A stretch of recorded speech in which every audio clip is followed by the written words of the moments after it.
I adjusted the dimension of the wall on the computer monitor in front of me. I glanced up at the TV screen when I heard the news anchor talking about a murder committed in nearby Ocala. The first thing I saw was a long view showing Sally, my wife, and David, my best friend, stepping from a motel door in the background. She had left work early to do some shopping, and he was supposed to be in Gainesville checking on a job site. I was stunned. What the hell was this? All sorts of possibilities entered my head. I knew I couldn't accuse them of anything without solid proof. This was a total surprise to me. My wife and I had been married for 14 years, and Dave and his wife had been close friends for 10 years. Dave, Sally, and I were in business together. We had started an architectural service together. We worked closely together, and David Forrester and his wife Mary were our best friends after hours. We saw each other socially several times a month. I have a degree in architecture and do the designs. Sally runs the business end of the firm while Dave works mostly in the field, checking that things are being done correctly according to my plans. We did well until 4 years ago. I won a prestigious award for the design of a city hall for a local city. Suddenly, we had inquiries from all over. We had quadrupled the size of our staff, and I now had 12 other architects working for me. We had just moved into a new building we had built for ourselves. The building was 7 stories tall, and our offices took up the whole top floor. The most of the rest of the building was rented, and the rents paid the mortgage with a nice profit left over. We had each put up money in the beginning. I had invested 50%, Sally 25%, and Dave put up the balance.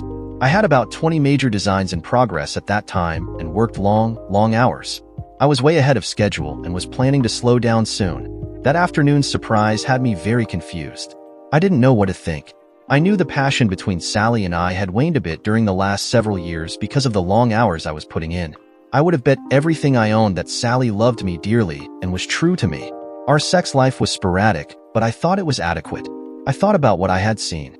George Shelton, my old college buddy, was the assistant manager of the TV station. I had my secretary get him on the phone for me. He owed me some big-time favors from years before. I asked if he could get me a DVD of the news show from that afternoon. He said that was a small thing, and he would have it delivered to my office within an hour. I called Sally at 4, as was my habit no matter where we were if we were apart. She seemed to be happy to hear from me and told me she had bought a nice flank steak and had called Mary and invited she and Dave for dinner, so I would need to get home in time to get the grill going. She said she was planning dinner for 6:30 or 7. It wasn't a few minutes later that my intercom buzzed, and the receptionist informed me that she had a small package addressed to Mr. John Nelson. Shortly, the DVD was delivered to my office. I put it on, and after viewing it 3 times, I was convinced I had seen what I thought I saw. What I hadn't seen before was that prior to my attention being drawn to the program, there was a shot of Dave and Sally kissing inside the door to room 116. They were in plain view behind the reporter describing the area where the murder had occurred several hours prior to that. Another shot showed the name of the motel, although I recognized it anyway. I had designed the remodel several years ago. I knew Tom Noble, the owner of the Nobility Motel, and I called him, and we talked about all the excitement there. I asked if he had surveillance video of that area near room 115 to 118. He said that the police had taken copies of the video of that area of the motel and were very happy with the quality of the pictures. I asked if he knew Dave, and he said they had talked on the phone but had never met in person. I told him I was interested looking at those shots. He said we could view them anytime I wanted to see them. He would leave instruction to the desk clerks to give me access to anything I wanted to see. I asked if I could view them in about 15 minutes, and he said, "Hey, John, that is no problem. The DVDs from this afternoon are in the player now." I closed down my big computer that I used with my AITA programs. I told my secretary that I was going home a bit early and for her to notify security when the last person left our offices. I watched the surveillance video and saw both of their cars park in front of 116.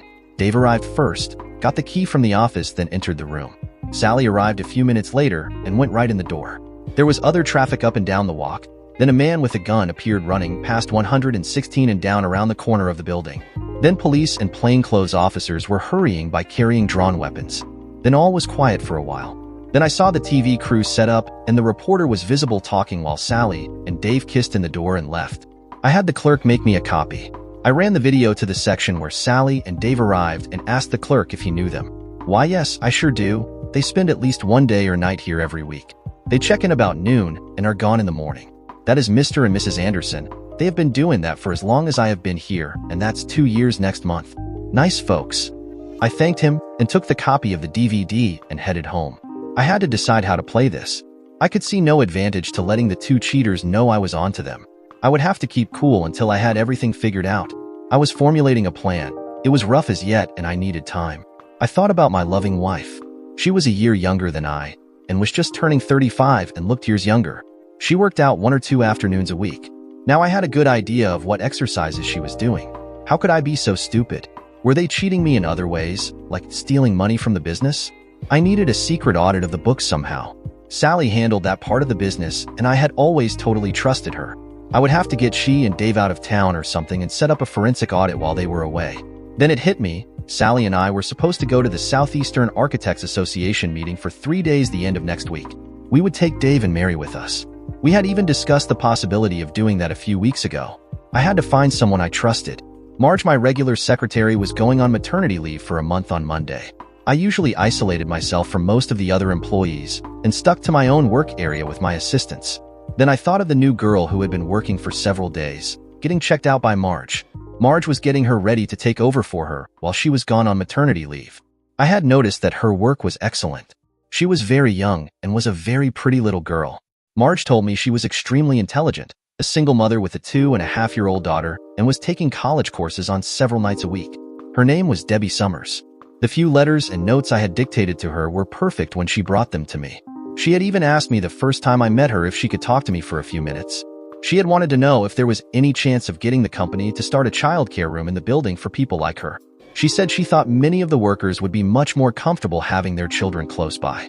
Debbie presented her case very calmly and intelligently, explaining the advantages to the companies in the building. She had the names of the workers from all the companies who wanted such a facility. She had the estimated cost for staffing attendance, and even included the rent of the only available space. This little girl had her act together.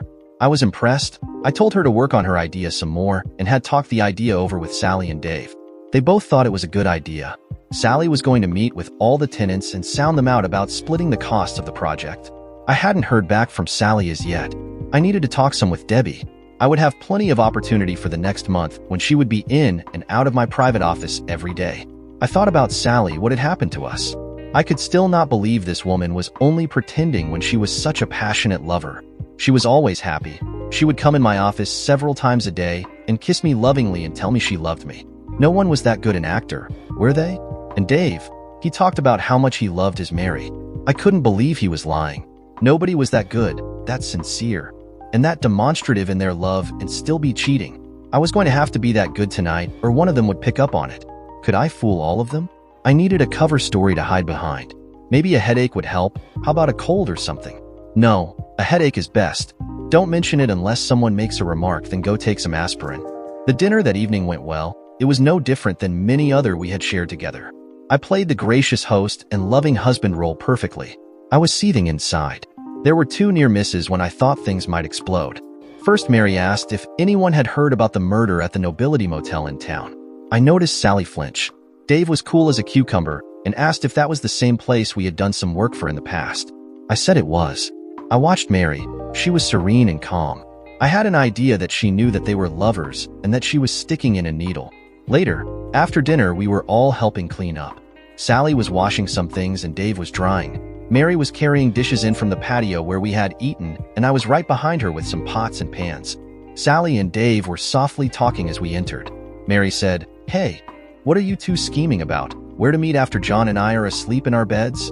They jumped and Sally laughed. "Hell yes, it's the only way we get any lovin'. You stick in, the muds won't give us any. I keep a skin old Dave, but he is afraid Mary would catch us and throw him out on his ear." Everyone had a good laugh. Mary snorted, "Hell, don't worry about that. At least I would know he wouldn't be bringing home some strange disease." Sally giggled, "Right? There is no way I would ever catch anything from John." She hugged and kissed me. Damn, she was good. I grinned and laughed along with everyone else. After Mary and Dave left, I looked at Sally. "What's going on? Is there something I should know?" She looked at me with her beautiful brown eyes. "What do you mean?" "I really don't know. It was just a feeling I got, like everyone knows something I don't know. Is it just me? I don't know. All I know is that I love only you. You are my life, my reason for living. I am ready to try for a baby. I only have a few more years left before it will be too late. The only baby I will ever have is yours, my sweet love. Only yours. Now go lock up and I'll get the lights and meet you upstairs, okay?" I stood and tried to figure out what to do. I thought about it for a while. I was sure I was right, yet I also believed she was telling the truth when she said she loved me. I shrugged and went on up the stairs. I walked slowly into our bedroom and saw her on our bed. Her eyes were closed. I shrugged and undressed, then went in the bathroom, showered, and washed my teeth. Her eyes were open when I returned. She smiled and spread her arms, saying, "Come to me, my sweet love. I need your love so I can sleep. I need you to make me feel content and loved." Her body was magnificent. She was irresistible. I needed her as much as she said she needed me. I stood and walked to the bathroom. I was sick on my stomach.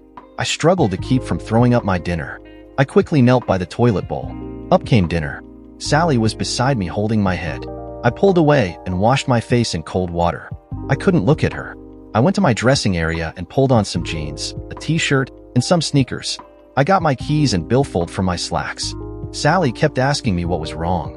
When I looked at her, I started crying and ran from the house. I drove away not knowing where I was going. I just drove. It was only about 10 o'clock and I saw a little cafe I knew and pulled in so I could get a coffee and think about what I was going to do. My cell phone was ringing. I looked at it, Sally. I turned it off and went in the cafe. It was almost empty. I sat in a booth. A waiter approached and I ordered coffee. I sat sipping my hot coffee and wondered how I had let my marriage get away from me. Why had I not seen some signs? My head was in my hand and my eyes were closed as I tried to make sense of this mess my life had become. I heard a soft, sweet voice say, "Hey, sailor, things can't possibly be that bad." I looked up. There was Debbie from my office. I shook my head. "No, they are really much worse. My life has just gone in the garbage can." She was looking very concerned. She took my hand in her small one and said, "Boss, I am a very good listener. I am on my way home from night school and I have some time to spare. Do you want to tell me all about it?" I looked at her. I sighed, "Girl, my problems are too nasty for your innocent little ears. I don't think there is a thing you can tell me that I haven't heard before. My dad was a street cop and he told us everything that happened at work. He worked the worst areas in the town. My sister is a sex addict with a drinking problem. Her husband is a druggie. I have heard or seen it all." I stared at her. "Girl, please forgive me. I guess my problems are only that bad to me. I just don't know what to do." "Boss, Mr. John, just tell me about it. Maybe just getting it off your chest will clarify things for you." "Okay, girl, you asked for it. I just found out my wife has been cheating on me with my partner and best friend. They are not aware that I know. My wife had her lover and his wife over for dinner tonight. It was hard to stay calm, but I have no hard proof yet. I believe they had sex this afternoon. After dinner, she wanted to have sex with me. I lost it and ran and threw up. Then I ran from the house. So there you have it. A sad cuck story. What gets me is that she says she loves me very often and I believe her. I know it can't be true though. She still my hand in her little hands. She said, "You were talking about Miss Sally and Mr. Dave, right?" "Yes. Your wife is one of the most beautiful and classy women I have ever seen. She always looks perfect. I don't like Mr. Dave. He always looks like he is undressing me with his eyes. He has never said anything though. I think your wife may have a similar problem to my sister's problem. She loved her husband dearly, but she cheated on him almost every day. She couldn't help herself. She would go with any man that asked her, and if a man didn't ask her, she would ask him. What happened to her? Her husband divorced her and she got worse. She is dying of AIDS now. Her kids are with their father. Oh God, I still love her. The two kinds of people I hate the most are cheaters and liars. How can I ever trust her again? How can I live with her again? What can I do?" "Mr. John, I believe people can change. Maybe with counseling for both of you, this can be resolved." I looked at this sweet young woman. "Honey, do you really believe that?" "Mr. John, there are too many unknowns in this case for me to hazard a guess. Does she love him too? How did it start? Does she want it to end? Who does she love the most? How long have they been doing this? Why hasn't she quit? Lots of stuff to try and find out. I would guess that the quicker you can get this information, the easier it will be for you. Is there a pattern to when they get together? How do they communicate? I would like to suggest that you request a detailed summary of all her cell phone calls for the last few months. This young girl was pretty damned clever. I decided to trust her. She already knew everything. I told her I would pay her to help me gather some of the information I need. She laughed. "I will help you. I don't want your money. I don't help friends for money." "Okay, friend. Then call me John, except at work. We need to seem normal at work. I think I would like you to find an investigator and a forensic accountant for me. We are all supposed to all go to a meeting in Atlanta on Friday and return on Monday. Money is no object. I will give you a company credit card so you can pay for everything. I think they meet on Tuesdays or Fridays when she is supposed to be at the gym. I'll give you the name of the gym. I know where they meet. I even know what room they use. The owner of the motel is one of my clients. I think hidden cameras would be in order. So, Miss Summers, does that give you enough to get started with? She smiled. The name is Debbie, John. I may need to get you to pay for a babysitter so I can get some of this done. Put it on the card. You can get up to $300 in cash from any ATM or for a charge anywhere. It has a total amount of $10,000. I'll give you the PIN when I give you the card. I put my other hand over hers. I assure you I will not forget what you are doing for me. You make a damned fine friend. I take good care of my friends. I always have. I am really ashamed to say that I don't really know many of the people who work for the company and who their allegiance may be with. I don't exactly know why, but I trust you completely. Mr. John, I appreciate that. I felt as a load was lifted from my chest. I leaned back in the booth and looked at this woman or child. What an interesting person she was. I grinned at her. I have been thinking about this, and I guess this problem with my wife has to be my fault. I have somehow not been providing my wife with the attention she needs or something. I can't see that the usual thing about the hubby being too tied up with business could apply because she spends almost as much time on it as I do. I need more information to see if it is something that can be fixed. I smiled. Debbie, you were right. You are a good listener and wise beyond your years. Tell me a little about yourself. Well, Mr. John, as I told you, my father was a cop. He was shot by a man he stopped to tell that his gas cap on his car was loose and was hanging by a plastic cord. Dad only lasted a few hours. Mom and I were holding his hands when he passed away. We moved in with my Uncle William Denton. He has a huge house and has never married. That was when I was 15. We were happy there. Uncle William was very strict with Nancy, my sister, and I. She was 2 years older and just did whatever she wanted to do. No matter what he said, he finally gave her a choice: obey him or get out. She disappeared the next day. He put out a missing child report on her, and the cops brought her home a couple of days later. She was gone again in 2 days. It was over a year before we saw her again. She knocked on the door one night with a husband and a baby. Uncle William took them in, and they stayed for several years in Uncle Bill's guest cottage out back. Meanwhile, I graduated from high school. I was the valedictorian and first in my class.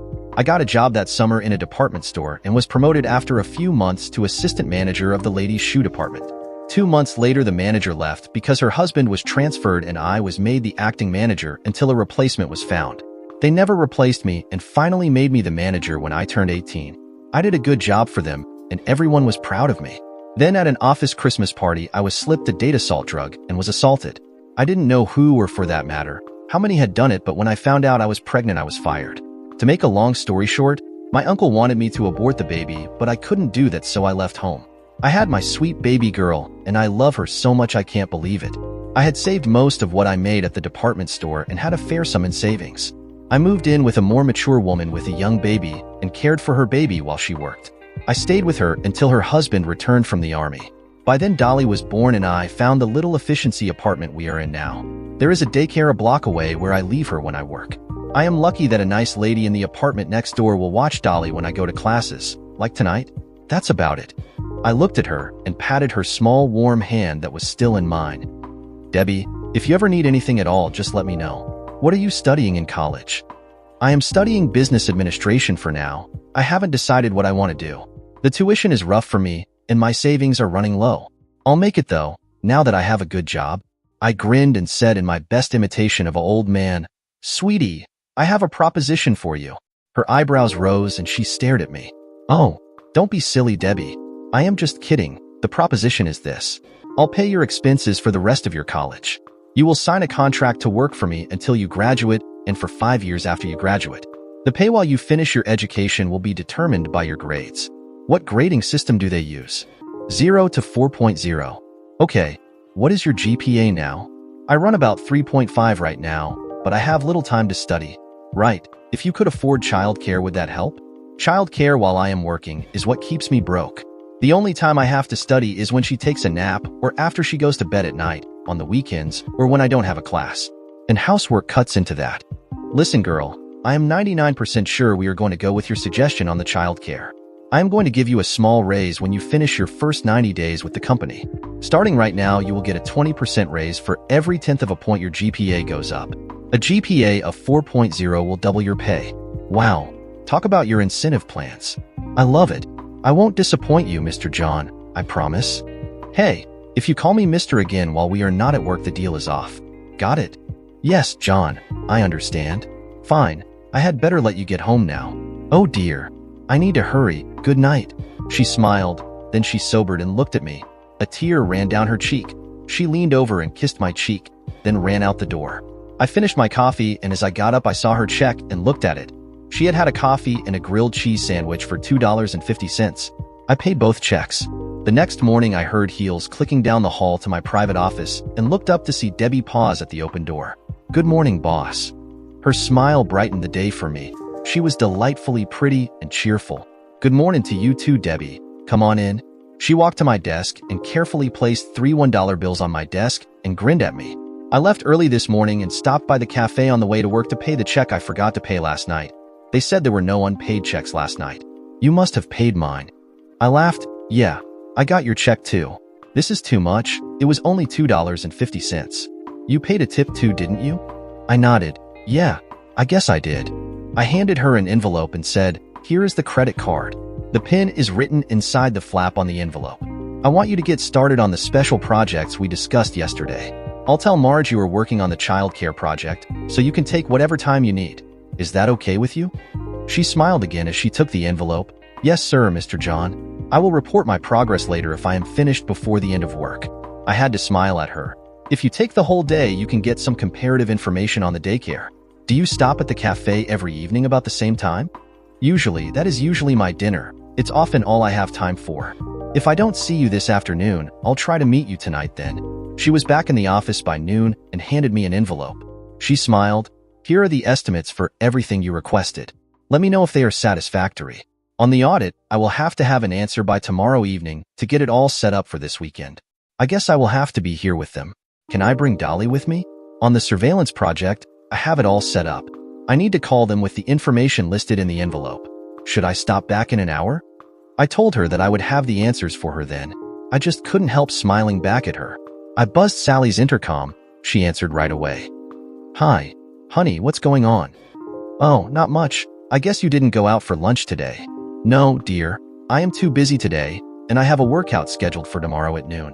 I have to get the payroll ready early because we are leaving out early Friday for Hotlanta. Giggle. Do you have everything coordinated with Dave and Mary? Yes. Are you feeling better this morning? You acted so weird last night. I don't understand what is going on with you. Don't worry about it. I feel much better today. Oh, that girl, what's her name? You know, the one with the daycare plan. That's Debbie, honey. Yeah, Debbie. She dropped off some figures she got from other companies that provide daycare. She is a sharp little cookie. Yes, she is. She is as cute as a fat little bug, too. Do I have to keep an eye on her with you? Why, you have never worried about that sort of thing before. Besides, I am way too old for her. She looks like a teeny bopper. However, if I was 20 years younger, you might have to worry. She sure is pretty. Smart, too. Well, she is old enough to have a baby. I guess she hasn't lost weight after her pregnancy. She showed me a picture of her daughter. Now there is a real cutie. That made me jealous as hell. I want one too. We'll see. I need to get to work on the Baker project. I want that ready to send out Friday too. I may have to work late tonight to get caught up. I'll let you know later. Debbie picked up the information and left work early to give it to the investigators. Later that afternoon, Dave stopped by my office. I asked if he was ready to go to Atlanta for the weekend. He said he was. He said, Sally said you were sick last night. You doing all right today? Yeah, David, old buddy. It must have been someone I ate. I grinned at him. Yes. Like you could ever cheat on Sally. She would kill you if she caught you. Maybe. I grinned and laughed. How about if I caught her? I thought he flinched. He grinned. Fat chance. The girl loves you. She would never cheat on you. I looked at him carefully. You may be right about that. I have heard that if the conditions are right, any woman may or may not cheat. She has a big gang of admirers. I agree with you on the guys lusting after her.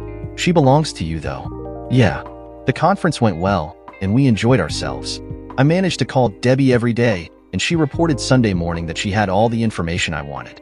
She would have it on my desk Monday morning. I was as nervous as a cat in a room full of rocking chairs. I was very uneasy the whole time we were there. Luckily, we were unending activities day and night. We were exhausted at night when we went to bed. Sally didn't seem too disappointed when we went right to sheep. One night it was a show that lasted until midnight. The next night we did Atlanta Underground. We staggered into our suite at 2 a.m. There was a breakfast buffet meeting, and we were through. We got on I-75 and headed south. We each drove for an hour and a half, and we were home about 6 that evening. While Mary and I were in the back seat and Sally and David thought we were both asleep, I noticed that when Sally drove, she was constantly pushing his hands away from her. Then she looked back at us. I was watching from under the bill of my ball cap. I don't think she could see my eyes. I saw her motion to Dave, and as he turned around to check on us, I closed my eyes for a few moments. When I opened them, he was sitting closer to Sally. She moaned softly several times, so I guessed he was pleasing her. I groaned and sat up. "Where are we now?" I asked. "They both jumped," Sally said. "Go back to sleep. We just entered Florida, and we are looking for somewhere to stop and have a pit stop while Dave takes over." I knew my marriage was over. Sally and I hardly spoke on the drive from Dave and Mary's place to our house. We did go through the drive-thru at the local hamburger emporium. When we were home, we unloaded, ate our burgers, and crawled in bed. She snuggled up to me and was gently snoring in a few minutes. I struggled to get to sleep for an hour or so. No luck. I got up and called Debbie's cell phone. She answered and sounded wide awake. I asked how things had gone. "Smooth as clockwork," she replied. "Things are pretty dull around here with you gone. I suspect things will go crazy tomorrow, though." "That bad, hon?" "I think so. Can you just put everything in the center drawer of my desk? It will be there. Thanks, good night." "Good night. I am glad you are back." "Me too." Monday morning was typical. I left for work well before Sally was up. David would arrive there 10 minutes after I did. I thought about it. There was no way he could stop by and do Sally and not be much later. Sally is not a quickie-type person in her sex. I read the report from Atkinson and Jenkins, accountants. Everything was fine except that one person was abusing his expense accounts. It was Dave. It was only a matter of a couple $100s a month. I didn't care if no one noticed it.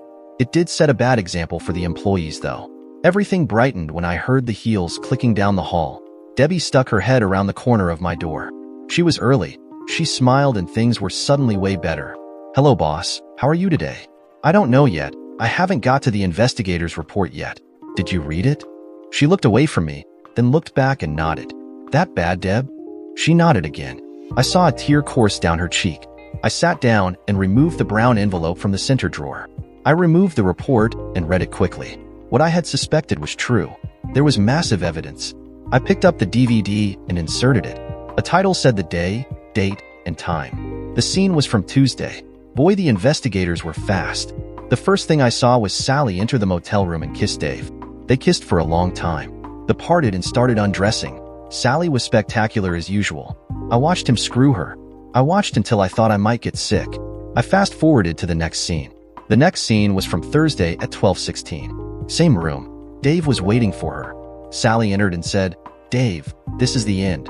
I think we got too careless. I think they both suspect something. We can never do it again." The quality of the video wasn't going to win any awards, but it was clearly adequate. Dave pulled back. "I think you are right. It has been a wonderful 5 years. Do you think we can get in one last sex?" "Hell no. I am going to the gym. Watch yourself this coming weekend. Don't screw it up now. I can't lose my John. That would kill me." "Yeah, I am the same way about Mary. I really do love her." They kissed again and both left the room. Dave dropped the room key on the table by the door and left. I looked at Debbie with tears running down my cheeks. She shut the door and hurried to me.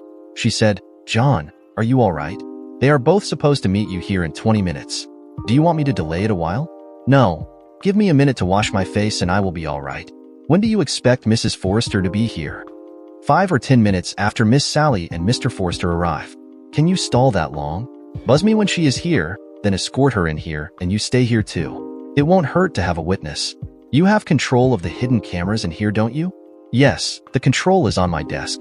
"Good. Turn it on when the first person enters this room. And the quicker you can get Mrs. Forrester in after they are inside, the better it will be for me. Okay?" "Yes, Mr. Nelson. You are going to do just fine. I guess you noticed the boxes of tissues I put are around the room." She looked up at the clock. "Yipes. I have to get out at my desk." She opened the door. She looked outside. Then she turned and looked at me. She blew me a kiss. "Be strong, boss." The door closed behind her. 2 minutes later, the buzzer went off, and I watched the door open, and Dave held the door for Sally. I pretended to be talking to someone on the phone. I motioned for them to sit down. I said, "Right, George, that is just what I have in mind. I will call you back if there is any change. I just want to get it over with as fast as possible." "Right. I'll let you know how it goes. Bye." The buzzer went off again. I heard Debbie say Mrs. Forrester is here. Show her in. The door opened and Mary and Debbie entered, then sat down. I smiled at Mary. I said, Mary, the first thought you should be here too, because what is going on here today affects you too. Sally and Dave looked at each other. They were not smiling. I looked around the room. I think you all have met Miss Summers. She is my temporary secretary while Marge is having her baby. She is here to take notes. To get started, I would like all of you to watch the TV monitor over there. I clicked a button on my desk, and the TV showed the scene when Sally joined Dave in the motel. They stared silently at the screen. Then Sally stood and screamed, "No, oh no," and she crumbled to a heap on the floor. Dave looked at me. "You son of a bitch." Mary said, "You are the son of a bitch, David. Shut up. I want to hear this." After a few minutes of sex, I stopped the show. I think we have seen enough of that garbage. I want Mary to see another segment. I rolled ahead to the scene when they decided they had to stop cheating on Mary and I after 5 years. Sally was still sobbing on the floor. I said loudly, "Stop it, Sally. It is too late for that. You need to listen to what I have to say. It is about your future." She looked up at me. I wanted to run and comfort her. I heard a voice in my head say, "Be strong, boss." I looked around the room, then shut off the DVD after the two lovers declared their love for their spouses. I said, "Sally, look at me." Her head slowly lifted. "Sally, I will love you forever. However, I can never live with or trust you again. You will be served with divorce papers as you leave this office." I looked at Mary. "Mary, honey, I hated to spring this on you this way, but I think you had an idea this was going on, didn't you?" "Yes, I was sure it was. I smelled Sally's perfume on Dave all the time. Some of his stories didn't add up. I forgive you, John. I too have a lawyer lined up for this contingency." I looked at Sally, then at Dave. "Well, that part is out of the way. Now for the matter of our business together. I feel that cheating on your spouse is tantamount to stealing. In our wedding vows, we vow to forsake all others and pledge that our bodies belong to the person we are marrying. If you give your body or any part of it to someone else, you are stealing from your spouse. You are a thief. You cannot be trusted. Business partnerships are a lot like marriages. They are based on trust. I do not trust either of you anymore. I propose that I buy the two of you out. I am not sure I have the cash available at this time to do that. So I propose that I run the business until I have the cash ready. The other option is to sell the business and share the profits according to your shares. I propose a 10-day waiting period to give each of us a chance to examine his or her options." I looked at each of them. "Does anyone want to say anything?" Mary said, "Yes, the money David invested in this company belongs to me. I would like to remain your silent partner. David is fired as of now. He no longer has a home either." She glared at Dave and sat down. I smiled at Mary. "Honey, that makes it easier on me. I'll have papers drawn up to that effect." I saw Sally raise her hand. I nodded to her. She looked sorrowfully at me. "John, let me retain my share too. I will also be a silent partner. Just send me my share of the dividends when you pay Mary hers." "Mary, please forgive me. I never meant for this to happen. It is all because I am a weak woman. I threw away the best man in the world. I have nothing left to live for. Nothing. My life is over. I was stupid. So damn stupid." I said, "Sally, you can have the house. I could never live there. I will get my stuff out as soon as I find a place to live. I'll call and leave a message." Sally walked out the door. I heard a voice say, "Mrs. Sally Nelson?" "Yes." "Ma'am, you are served." I heard her heels click slowly down the hall. I walked over to the window and stared at nothing. My eyes were filled with tears. I thought the hurt I felt was the worst of this whole week. After a few minutes, I felt a pressure trying to turn me from the window. I turned and saw Debbie pulling on my arm. She looked very concerned. "Mr. John, are you all right?" She gently dabbed at my eyes with a tissue. I smiled and thanked her. I said, "It is hard to slam a door shut on 14 years of what I thought was a perfect marriage. I have to start a new life now. At least I am going to keep the business. I was afraid I would lose it." She smiled. "I am so happy for both of us about that. Now I can hold you to your promise." "Oh, no. I would have kept my promise to you somehow. I am okay now. How are you coming on the daycare project?" Debbie smiled and the cloud over my head disappeared. "I have all the figures finalized. I even have a retired RN who would love to run it for us. She says she knows other RNs that would love to work here, either part-time or full-time. I would like to bring her in. I guess you would have to interview her." I looked at her. "No, Debbie. It is your job to do that if you think it is necessary. If she is who you want, send her to Joan, the HR lady. Do you have any money left on that credit card?" "Yes, Over half of it. Okay. For now, use that to buy equipment and stuff she needs to get started. If she needs the room altered, see maintenance. Set up a meeting with all of the department heads. Include Miss Sally's assistant and Mr. Dave's assistant. Set it up for right afternoon in the conference room. I smiled at her. Honey, I am going to be dumping a load on your shoulders. Can you handle it? Yes, I can do it. I may have to ask your help some, but I'll not bother you unless I have to. Listen, set up your days to include a regular meeting with me, the first thing every morning. Wait, you are now my personal assistant. Have a good secretary assigned to you. Give yourself a raise appropriate to your new job. Now get going, girl. You are suddenly very busy. She grinned happily at me. She threw her arms around my neck and kissed my lips.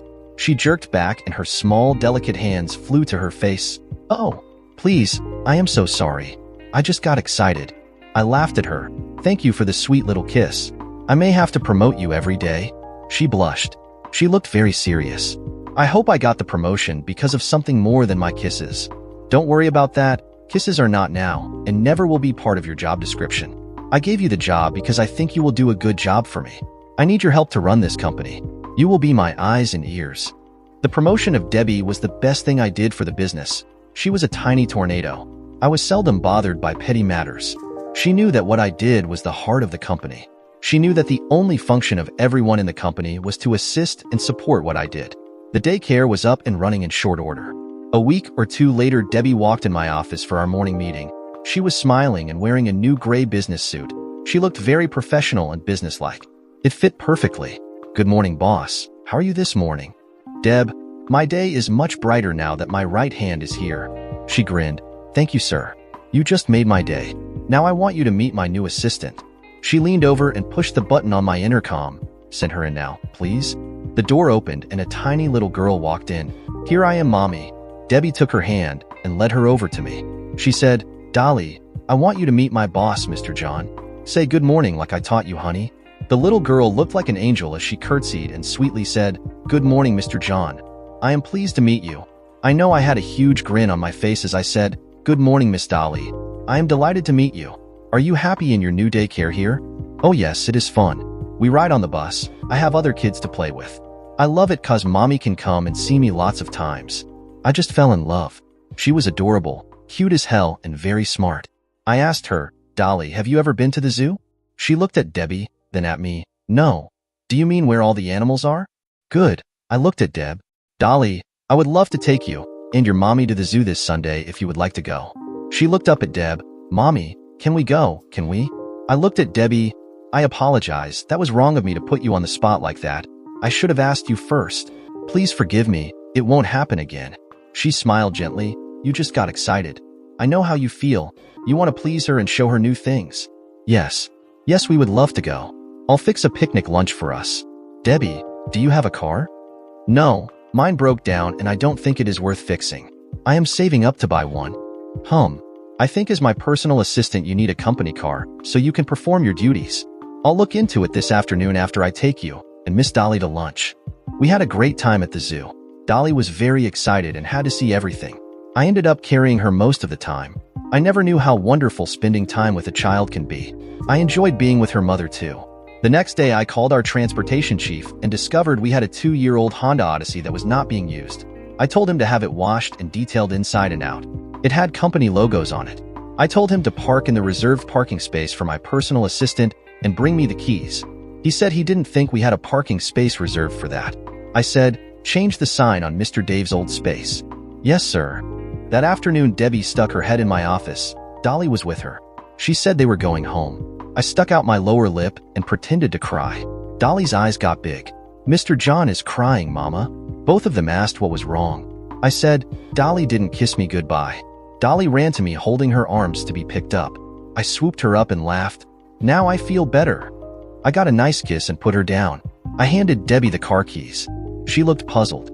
Missy, you look so professional in your new suit, we cannot tarnish our image by having you ride the bus. The keys are to your company car. It is parked in your new reserved parking place under the roof, right outside the main door. What? You heard me, girl. If you don't have a child seat for Dolly, you need to get one for her. Now get out of here. Debbie stood looking at me for a moment. She shook her head, turned, picked up Dolly and left. I saw the Honda minivan when I arrived in the morning. Deb wasn't at her desk, so I started the coffee. I went in and fired up my computers. I heard her heels in the hall. I turned and watched as she saw the hot coffee on her desk. She turned and looked at me. Her face broke into a beautiful smile. She walked into my office and closed the door behind her. She walked up to me and looked up at me.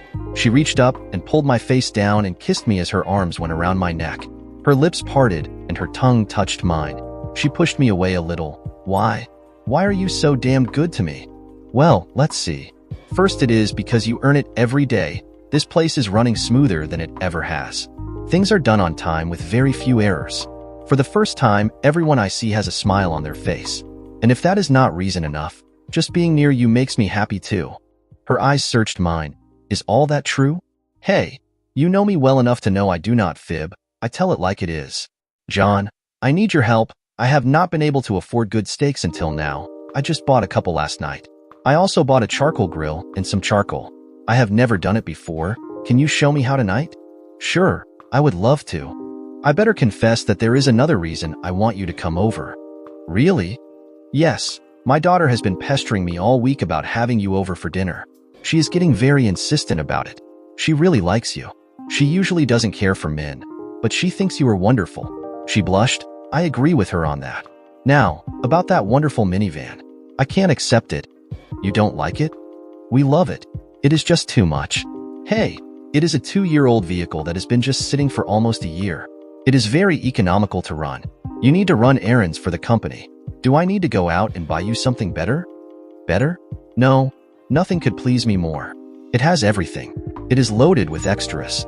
It is perfect, but it is too much. Well, we do have a 10-year-old pickup truck you could use. It rattles and stalls a lot. We can let your secretary use the Honda. What? I will use it. She smiled. John, you play me like a fiddle, don't you? Not really, hey. You talked me into a daycare the first time you met me. You maneuver me pretty well. I'm sorry. I don't mean to. Please don't be angry with me. Hey, that is why I hired you. To get me to do things that need to be done and that I don't like to do. That is what a good assistant does. You keep me on time for meetings. You get me to appointments on time and well prepared. You send a card to each employee on their birthday, anniversary, or other occasion. Every day people come up to me and thank me for the cards. I need you. I need to keep you happy. I don't do that. The payroll girl does that. Girl, that is bullcrap. You suggested to her that it would improve moral. She told me how it went down. I am the only one you tell what to do. Everyone else you ask to do things. You suggest they do things. Me, you tell what to do. She giggled. It works, doesn't it? What time should I come by for dinner tonight? Actually, I need to know what time you want to eat. Well, why don't you go home and change and come right over? I forgot to tell you the grill is still in the box in the van. It was too awkward for me to carry in by myself. I will be there as soon as I can. Okay, no school tonight? No, they don't have it on Friday nights. No one would show up. The two sweet little ladies love the steaks, baked potatoes, and corn on the cob. All were done on the grill. After dinner, we played cards. They beat me badly at Go Fish. I took them to a nearby Dairy Queen for dessert. We had a good time and got messy in the car. I helped Deb get Dolly ready for bed. Deborah and I sat and sipped a little special wine I get from a local winery. Finally, I knew it was time to go home. I asked if I could see them tomorrow. Deb looked at me seriously and didn't answer. I waited a moment and said, okay, I guess you guys are busy. I'll see you at work. John, I need to talk to you. That scared the shit out of me. Had I come on too strong? I told her I was listening. She said, I know. You always listen to everything I say, but you aren't getting my messages. What am I missing?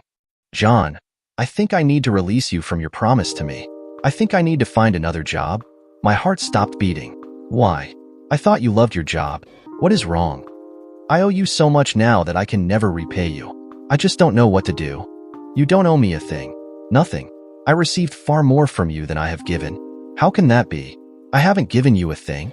Yes, you have. The time I have spent with you and Dolly are the most precious times of my whole life. Your compassion for an older man saved my life. You are the sweetest female I have ever known. If I wasn't so old, I would court you with all my might. To be honest, Debbie, I shouldn't have said that. I guess you were right. You need a young man your own age. She looked at me. What am I hearing here? She looked puzzled. Am I hearing right? Are you saying that because of your age you will not court me? Are you saying that you love me? Yes, I am sorry. I don't want to embarrass you or frighten you, but yes, I do love you with all my heart." I watched her carefully as I poured out my heart. A large smile grew on her lovely face. She jumped in my lap and kissed me passionately. She broke the kiss and rained kisses all over my face. "John, honey, I love you too. Dolly loves you very much. I want you tonight. I want to wake up in the morning with you in my bed. I don't know how to please you. You have to teach me about sex." I knew I had a silly smile on my face. She kissed me again and said, "John, the first don't know much about sex, but I do know you are the sexiest man I have ever met. I fell in love with you that first day I came to work for you." She caressed my face as she talked softly to me. She continued, "I meet and talk to young guys at school all the time. They are like immature children. They don't care about anyone but themselves. They are shallow and have no depth of character. You are just the opposite, and I love that about you." I put my lips to hers and silenced her. It was a long, sweet kiss. I picked her up and carried her to her bedroom. She kissed me softly and gently. "Oh, John, cuddling like this when we are through is almost as good as the loving. I love this dreamy, relaxed feeling of contentment and of being full of your love." She giggled. "I hope you can dance as well on your feet as you do flat on your back." "Dance?" "Yes, dear, dance. I love to dance. Mama and my uncle were wonderful dancers. I even taught dancing for the Arthur Murray Studio the last 3 years of high school. My fantasy as a girl was to marry a tall, strong, handsome man who would dance with me off into the sunset for our honeymoon." "Well, 3 out of 4 isn't bad. Actually, your performance in bed cancels out the dancing. I can get by without the dancing, but I absolutely adore your sweet loving. There is no way I can ever live without that." I thought about the things I had to accomplish Monday so I would have sufficient free time to arrange for our marriage, license, blood tests, honeymoon, where we would live, and a myriad of other things. Eureka! I would just turn this little dynamo I held in my arms loose on the problems, and it would be organized in a heartbeat. I looked down at her and was greeted by a smile and sparkling clear blue eyes. She grinned. "I was watching you think. I know you arrived at some kind of a solution to your dilemma. Can I help you?" I told her what I was thinking. She smiled and closed her eyes, saying, "No problem. I have it all in my desk. Go back to sleep." I tried to sleep, but the problems wouldn't go away. I watched the love of my life as she snuggled against my side. One eye slowly opened. She gently smiled. "I love you so much. There are no problems we can't solve in a couple of minutes. The biggest one is that I never want to sleep without you next to me again as long as I live. Do you have room for Dolly and I where you live?" "Yes, I am in a 3-bedroom, 2.5-bath condo right now. We can move you today." She snuggled against me and shifted her hand to my face and pulled me down for a kiss on my cheek. "See, one problem solved already. I need to pee and brush my teeth so I can give you a real kiss, okay? Go for it." When she returned, she had a towel tucked around. She grinned as she raced through the bedroom and into the living area. She was back in a second, clutching a small notebook. She slipped in bed with me. She leafed through the book, then showed me a page. The title of the page was Marriage Information. It listed addresses, phone numbers, and hours of operation for a number of places, including the clerk of the court, license, notaries, 6 in our building. There was a section listing things for me to decide about: banking, credit cards, car titles, insurance, auto, life, health, and homeowners. I looked at her. "How long have you been planning this?" She giggled. "Ever since I first met you. I did all that after you fell asleep last night. I couldn't sleep. I twisted and turned with all that on my mind. So I got up and worked on it for an hour. Then I thought about you in bed and I had to jump back in with you. I have to fight the urge to be touching you all the time. Hey, give in to your urges. I love that too." Things went like clockwork. We were married in my office Monday afternoon. Just Debbie, Dolly, several witnesses, the notary, and I were there. Dolly was so happy and excited she wanted me to hold her all the time. Debbie had the same idea. Dolly was in my left arm and Debbie held my right arm. I couldn't have been happier. Both of them were excited about their new home. It was a bit longer drive from the office. Deb found a young man she was training to take over most of her day-to-day chores. Jeff Petrino was a handsome guy about 30, large and athletic-looking. I was not happy with it, but said nothing. The next morning I noticed Debbie was occupied with Jeff most of the time. I went to the secretarial pool and talked to Joanne, the head of the pool. I looked the girls over. There was one I didn't recognize. She was very attractive and quite young. I asked Betty her name and told Betty what I wanted. Betty grinned. "I know exactly what you want. She will be in your office in the morning ready to take dictation." I went into the drafting section and checked on some new large-size drawings of some new sectional walls for a universal building I was designing. It was almost closing time when I returned to my office and found Debbie showing Jeff how our intercom system worked. I was carrying Dolly and I said, "Hi Debbie, Dolly and I are ready to go. We will be waiting in the atrium." "No, wait for me, honey. We just finished up." She ran to get her jacket. She was adorable in the little outfit she was wearing. She had lost a lot of weight and was looking damned good. She only had 3 real nice suites, but she mixed and matched them into 9 outfits. Mixing in blouses, sweaters, and accessories gave her many more. I made up my mind that Debbie needed a real shopping spree with Dolly and I. Deb grabbed my arm and we were off. "Where are we going?" she asked. I told her she would soon find out. She looked wide-eyed at me when I parked in front of a huge high-end department store. We got Dolly in her stroller. She was a bit heavy to carry through a store, and if you put her down, she had to be watched every second. We entered the women's clothing section and were greeted by a young lady who identified herself as Jane, a shopper's assistant, and wanted to know if she could assist us.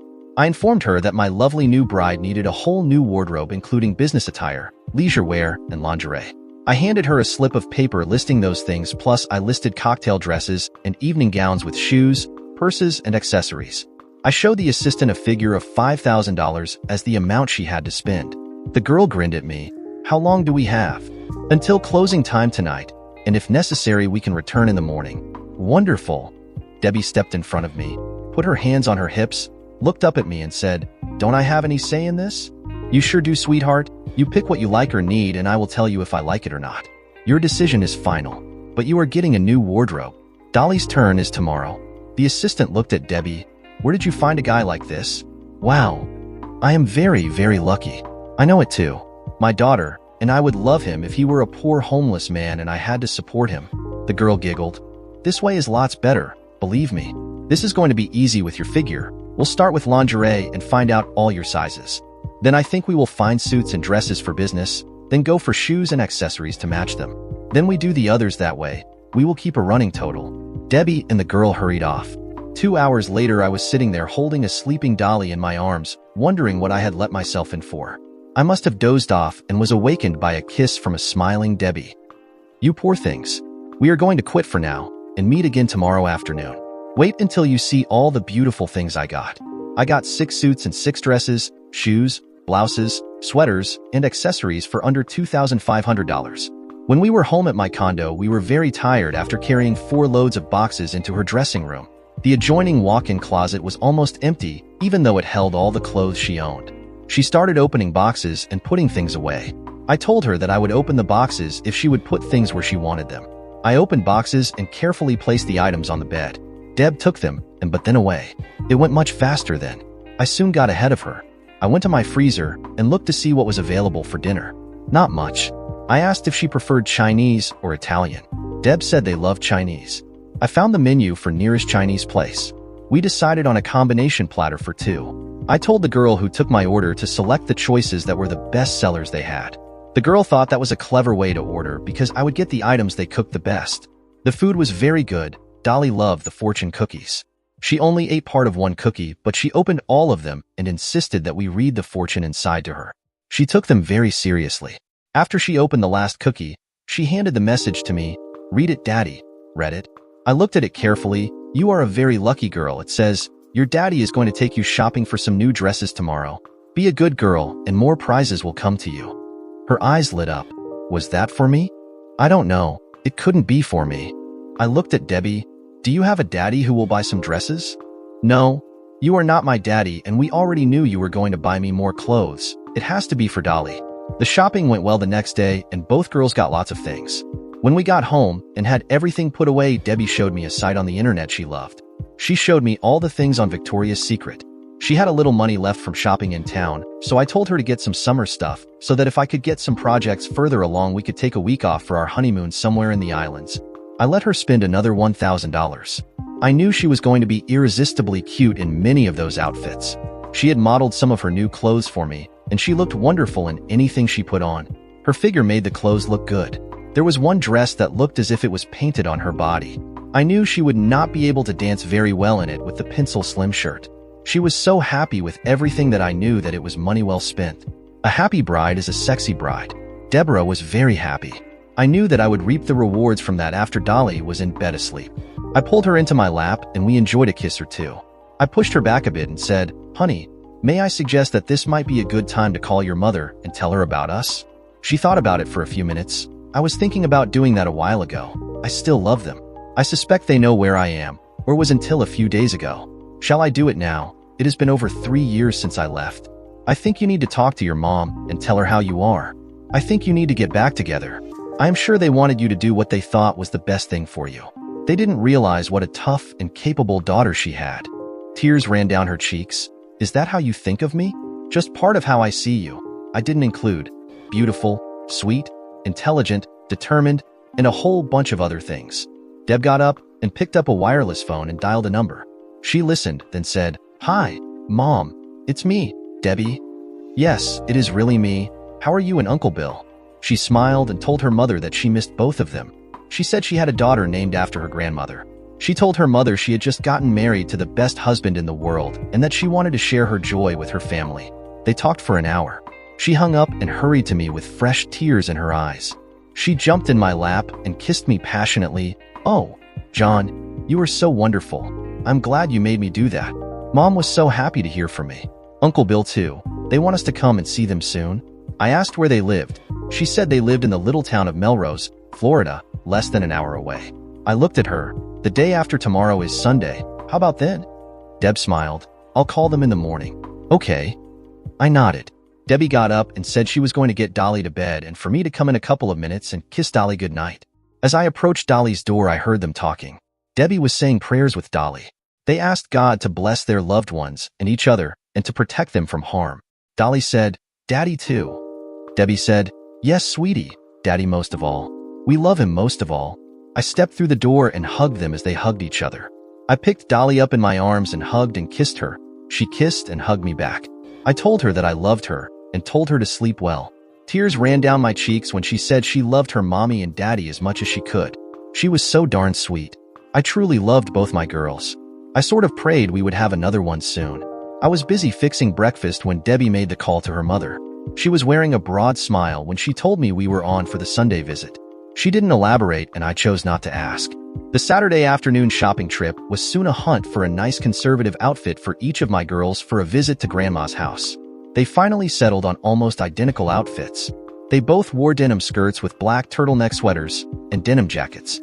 Dolly wore black tights and little black boots. Her mother was lovely in black leggings under knee-high black boots with heels.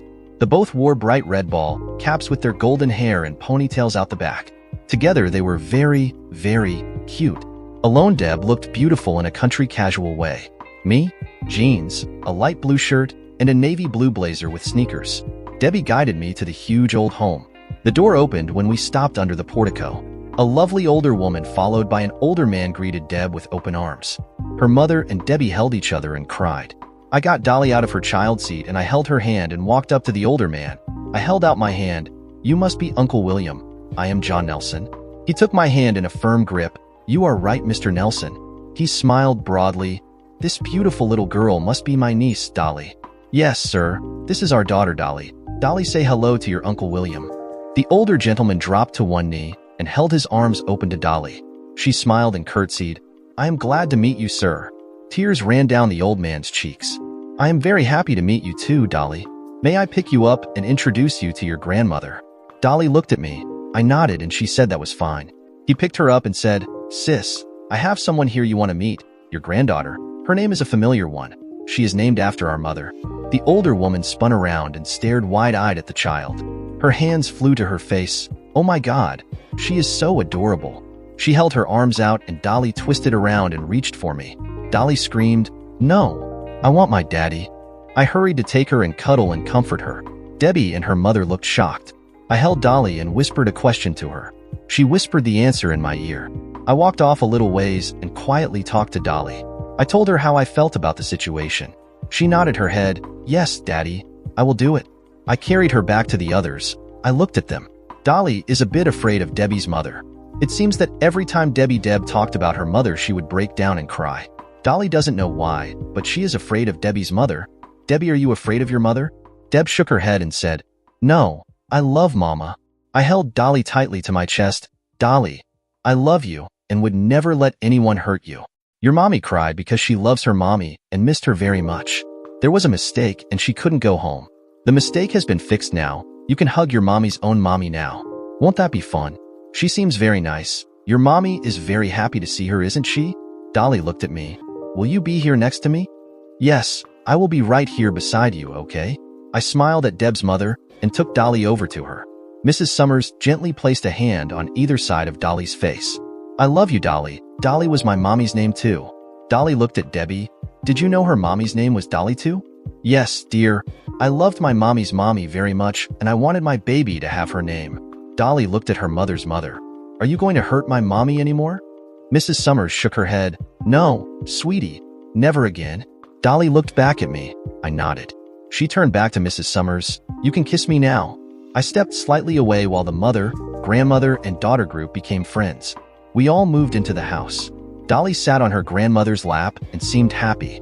Debbie smiled at me with love, and I smiled back. Uncle Bill smiled and said, Mr. Nelson, I recognize you now. We have met briefly before. You gave us a proposal for a new clubhouse for our country club several months ago. All you and I did was shake hands. I told him I still didn't recall him. I remembered the occasion clearly, but I didn't remember him.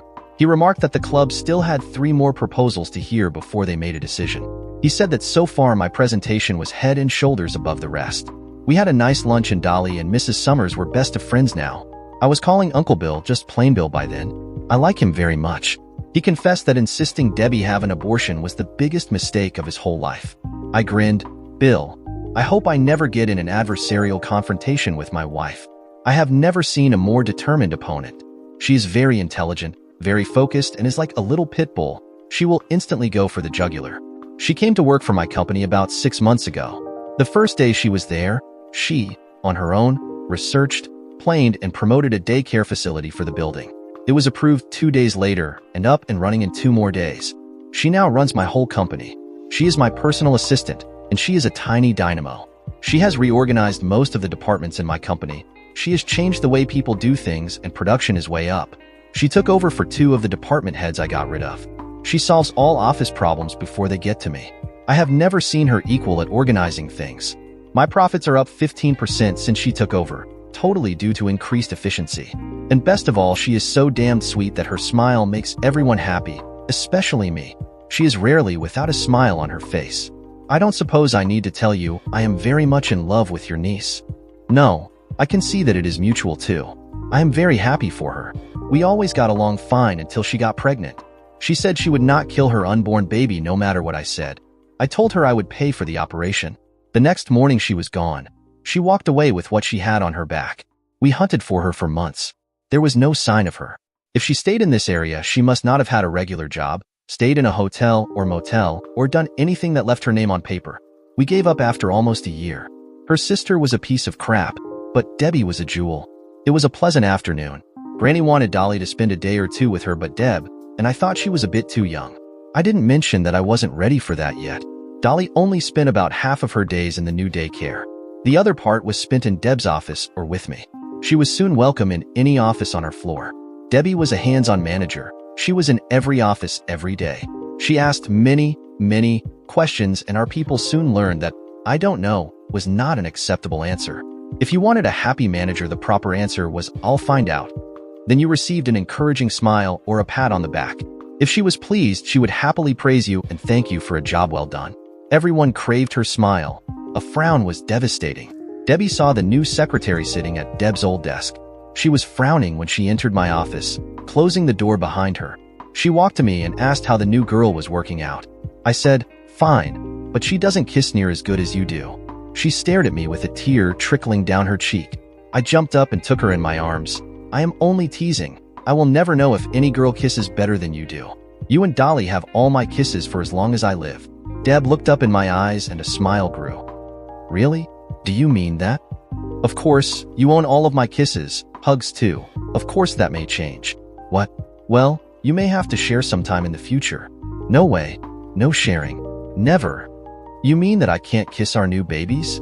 Well, maybe in that case. But," she smiled, "the little chick outside doesn't qualify as a new baby. Both of us were working hard to get ahead on our projects so we could take a week off for our honeymoon." I walked past Deb's office and glanced in and saw she and Jeff standing by her desk looking at some papers. He was standing a bit behind her, and he leaned back and checked out her while she leaned forward over the desk. I saw him quickly lean forward and look where she was pointing. I continued on to my office. Later the same day, I was coming back from a fast visit to the daycare to see Dolly, and I felt the need to use the men's room. I sat in a stall when several men entered chatting. One guy said, "Yeah, and she has the cutest little bum in the world. She is warming up to me more and more each day. I know the old fart can't keep that little hottie happy." The other guy spoke, "Lots of luck. I'd be careful though. Messing with the boss's wife could be hazardous to your job." "Bullshit. She runs everything around here, including him. When she says jump, he says how high, dear. Just watch yourself. If you had a wife like that, you would damned well keep an eye on her." "Yeah, but she told me that we would be going out in the field to some job sites in the next day or two. That will be my chance to really hit on her, then she'll be mine. I have never missed yet." I heard their urinals flush and the door open and close. I returned to my office and noticed Debbie and Jeff laughing together as I passed. I sat at my desk for a moment, then pressed the button on the intercom. "Debbie, if you are not busy, please come in here for a moment." 5 minutes later, she walked in my door. Jeff was right behind her. She smiled. "Hi, honey. What do you need?" I smiled at her, then looked at Jeff. "Jeff, please shut the door behind you. Wait in Mrs. Nelson's office. She will be with you shortly." I stood and took her in my arms and kissed her passionately. I glanced up to see him watching as he slowly closed the door. She giggled. "I love it if that was all you wanted." "No, I want you to fire Jeff." "What? He is doing fine. He has only been here a couple of weeks. He is still in his probation period. You don't have to give a reason." She was puzzled. "Why? Isn't it enough that I asked you to do it?" "That doesn't answer my question. Why?"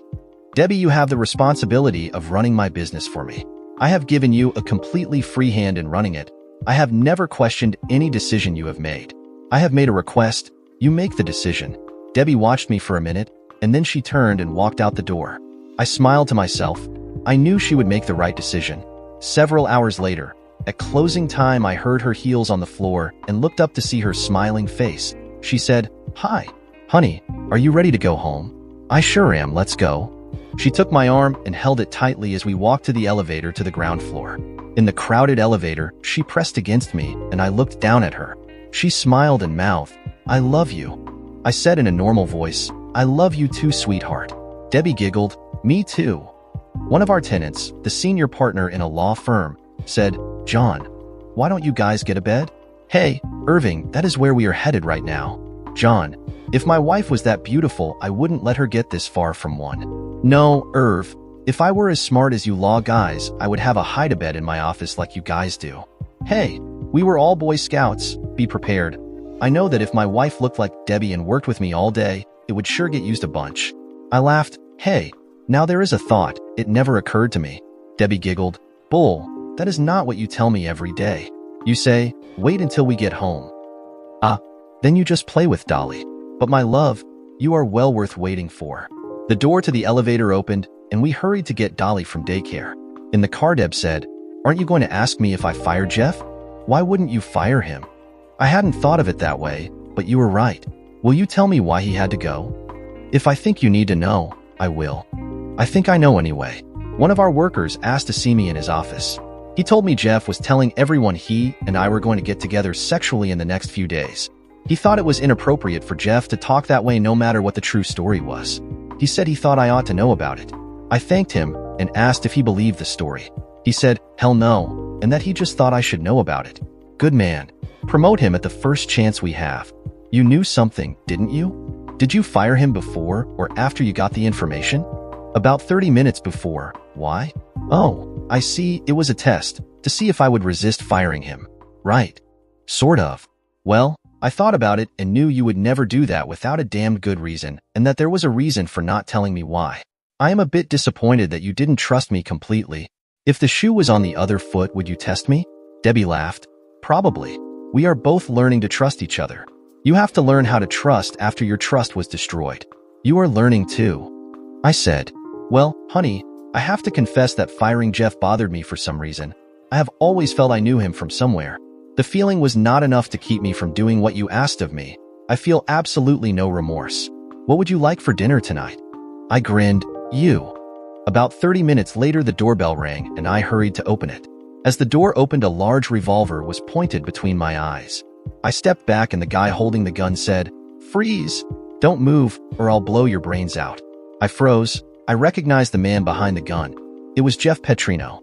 I composed myself. Good evening, Mr. Petrino. How can I help you? I heard Deb say, Jeff, please put the gun down, and we can talk this out before it goes too far. Get out where I can see you. Where's my daughter? Your daughter. Yes, Dolly is our daughter, yours and mine. Debbie, yours and mine. She should be raised by you and I, her mother and father, not some stranger. You are wrong. Jeff, John here, is Dolly's father. We have been going together for 4 years. We couldn't get married until he could get a divorce. Where you think you know me from? You worked at the downtown Carter Brothers department store in Ocala. I worked there too. You were the manager of the ladies' shoe department. Sorry, Jeff, I never worked in Ocala in my life. Before I went to work for John, the first worked for an auto dealer in Gainesville as a secretary. Sorry, but you have the wrong girl. How well did you know this girl? Did you date for a long time? Well, I didn't know her that well. I saw her around a lot, but we didn't get together until we met at a company Christmas party. I was watching the gun as it drooped lower as he talked to Debbie. He was totally focused on Debbie now as I hit him as hard as I could on the side of his head. He dropped like a rock. I snatched the pistol up just after it hit the floor. Deb was on him in a flash and kicked him as hard as she could right in the balls. You no good son of a bitch, assault me, will you? She kicked him in the head and face several times, screaming and yelling when a deputy sheriff grabbed her and held her. Then suddenly there were half a dozen deputies in my apartment. When everything calmed down and Jeff was in handcuffs, we learned that the pizza delivery man saw Jeff pointing a gun at us and slipped out and called the police on his cell phone. We checked on Dolly and found her sound asleep in her bed. I paid for the pizza and gave him a $50 tip. We were required to sit down and make statements about what had occurred. The deputy brought his laptop computer in and pulled up the information on Debbie's assault case. He said Jeff would be charged with that case and with assault with a deadly weapon, home invasion, and possibly other crimes. After the deputies left, we heated up the food and quietly ate a little dinner. Neither of us had much of an appetite, and we mostly just sat and cuddled. She looked up at me. I don't even remember seeing him before he came to work for us. I think that subconsciously you may have recalled him, but your mind shut it out to protect you from going through the trauma of the assault. It was possibly because you were drugged when it happened, and it was more like a bad dream than reality, or it is easily possible that you never got a good look at his face if it was dark, or he had something over your eyes. Deb glanced up at me. I sure hope they lock him up for a long time. Wow, you really decked him. How is your hand? I said, it hurts some. It'll be okay in the morning. Deb said, let me see it. Oh, look, it's all swollen up. We need to get some ice on it. When she got back with a bowl and some ice, I said, honey, you were pretty slick with confusing him as to who you are. He didn't know what to believe. Well, I thought I would distract him enough so you could overpower him or convince him he had the wrong girl. You had that right. He did have the wrong girl. I am glad you had those ballet slippers on and not the stilettos you wore to work. You would have killed him. Hey, nobody threatens my baby or my man and walks away without something to remember me by. She lifted my hand and looked at it again. She gently dried it, then softly kissed it. She shivered. Damn, I almost lost you, didn't I? Tears rolled down her cheeks and she shook violently. I pulled her to me and held her until she calmed down. I had her go get ready for bed while I locked up. We cuddled and talked for a while.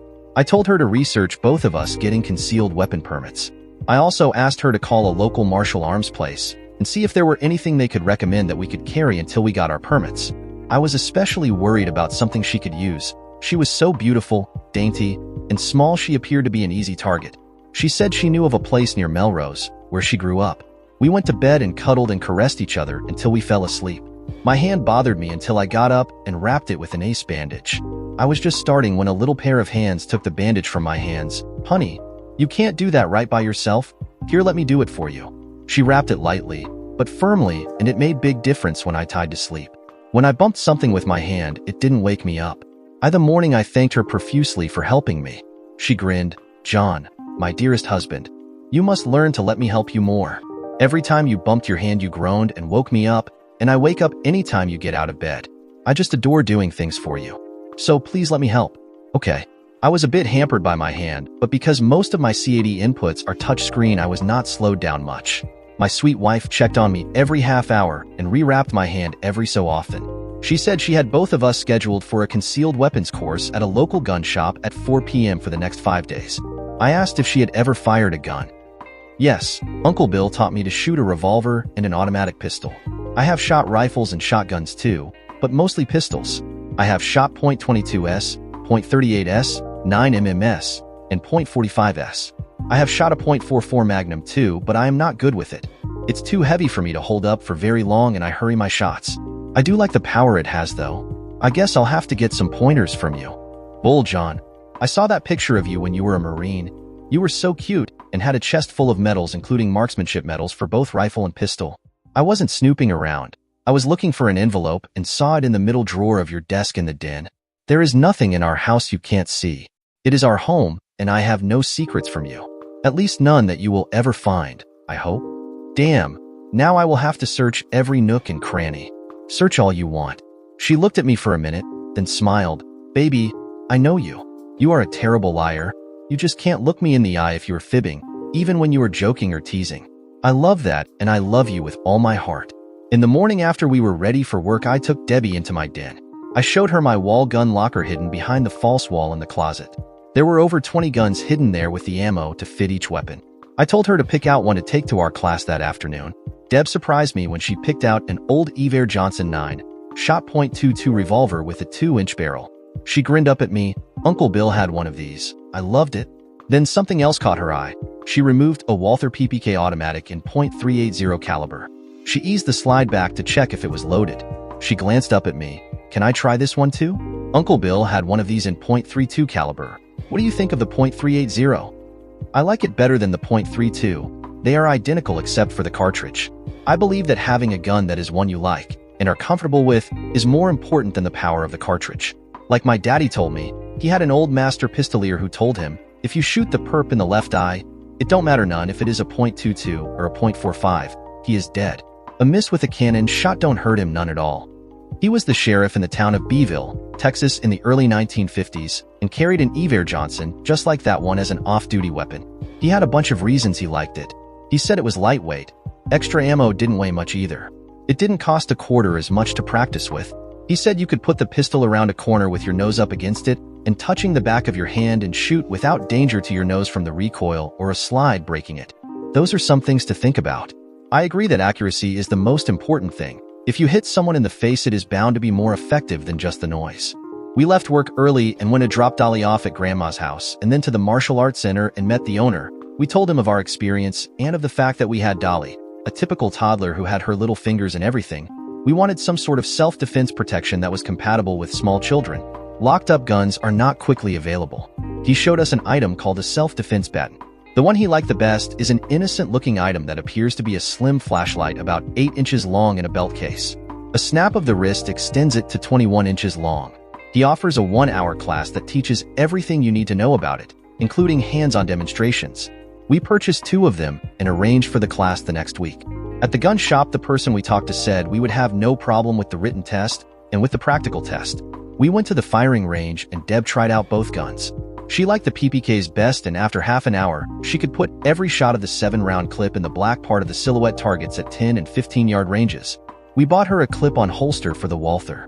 She also found several attractive purses that had built-in holsters that fit the PPKs perfectly. She got them in black, white, and brown. I opted for my Smith & Wesson .40 cal, military and police automatic.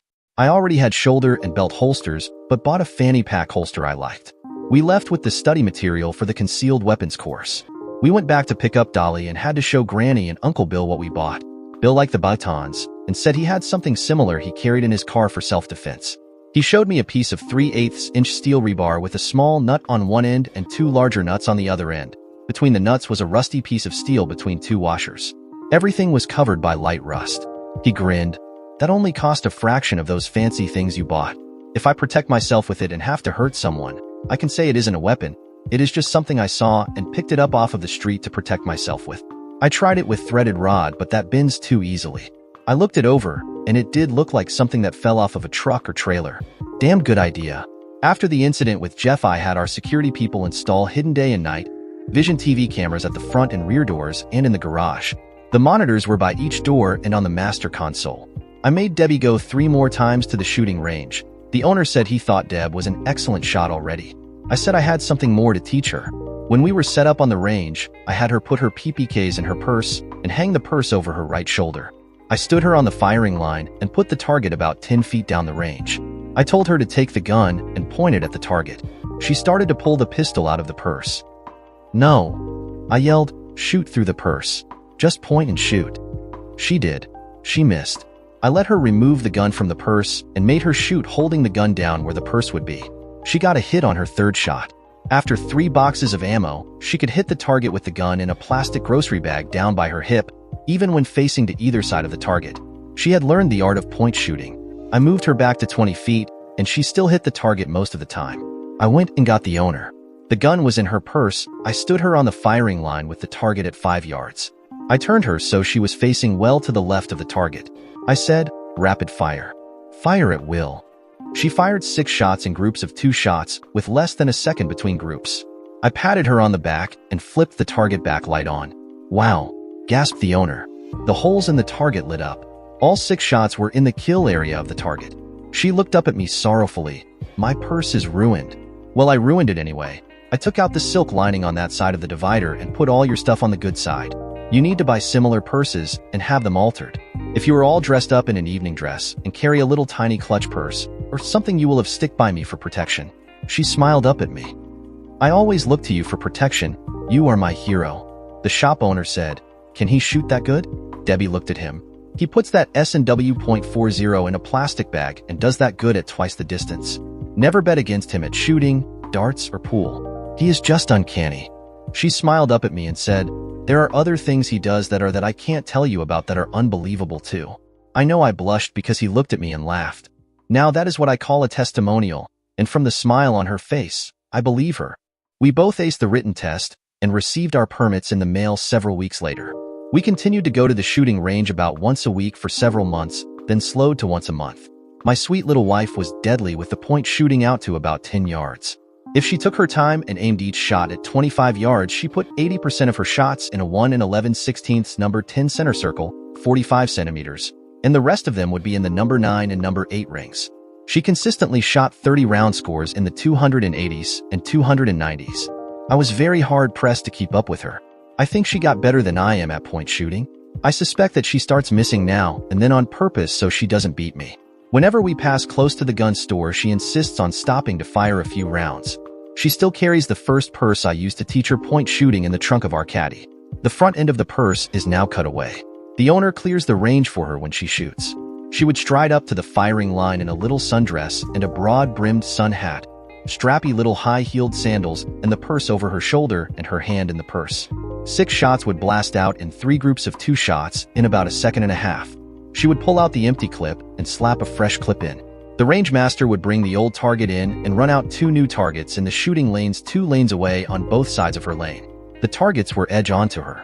The range master said, "Honey, you have a target on each side. I want you to hit the target on the right, then the one on the left, then the right again for 6 rounds. Start when the targets face you. They will face you for 4 seconds, then flip around. Okay?" Debbie smiled. "Right?" There was a click as the targets appeared.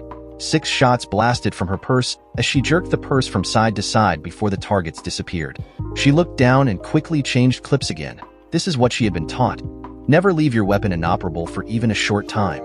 That is when a well-trained assailant will attack. I love that everything I told my beautiful wife about things like that were followed religiously. After we each fired a couple of clips of ammo, we went about our business. I know that we were the only people for whom he would clear the range. He did it for several reasons. He and the other guys loved to watch Debbie shoot, and they loved to just see her walk by. We were never there for very long. The range master told us about a webpage that sold many types of ladies' holster or purses for all occasions. We bought several, including a small clutch purse in gold that would only hold the pistol. If Debbie squeezed the back of the purse between her right thumb and forefinger, the pistol would be ejected from the purse, and it would slap right back in her hand ready to fire. Debbie is a treat for girl watchers. She usually wears high heels, short skirts, and sexy tops. She knows I don't get jealous about other men watching her. It is one of my favorite pastimes too. One afternoon, Debbie entered my office and shut the door behind her. She smiled, pushed my chair back, and climbed into my lap. She kissed me soundly. "Honey, I have checked everything out. We are in damned good shape in all respects. I have quit taking the pill, and I want to leave for a week's vacation anywhere you want to go. Mama and Uncle Bill will keep Dolly. She is very comfortable with them now.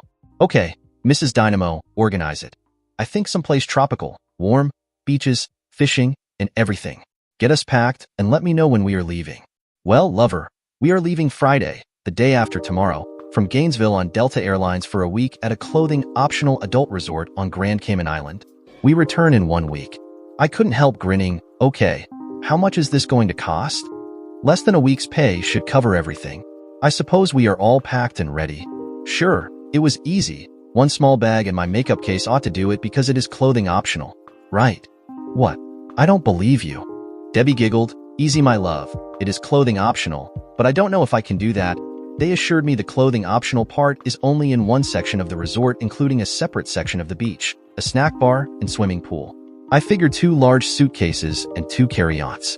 Our vacation was delightful. We only tried the clothing optional part one time. It was somewhat of a disaster.